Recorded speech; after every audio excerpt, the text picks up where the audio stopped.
বিষ্ণু ইসা ইসলাম হুনাইনের যুদ্ধ শেষে ফিরতেছেন, পথিমধ্যে বেলাল রাদিয়াল্লাহু তাআলা আনহু আজান দিচ্ছেন। তো পাশে ছিল মুশরিকদের একটা পল্লী, কিছু মুশরিক তরুণ, তারা আজানকে ব্যঙ্গ করতেছে। মনে কষ্ট পাওয়ার মতো ব্যাপার না, কিন্তু বিশ্বনবী ওইখানে দেখেন কি খুঁজলেন। বিশ্বনবী খেয়াল করলেন কণ্ঠটা বড় সুন্দর, দরাজ গলা। বিশ্বনবী সাহাবীদেরকে বললেন ধরো, সবগুলারে ধরে বিশ্বনবী সামনে আনা হলো। ওরা হাঁটু গেড়ে বসলো। বিশ্বনবী বললেন তোমাদের মধ্যে কে যেন ব্যঙ্গ করে আজান দিচ্ছিল, তার গলাটা বড় উঁচু।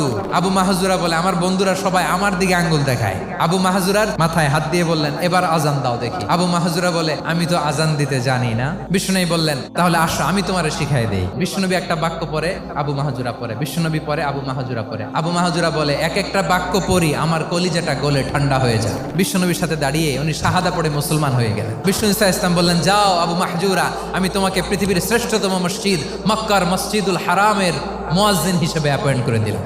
দেখছেন কিভাবে ট্যালেন্ট হান্টিং করতে হয়।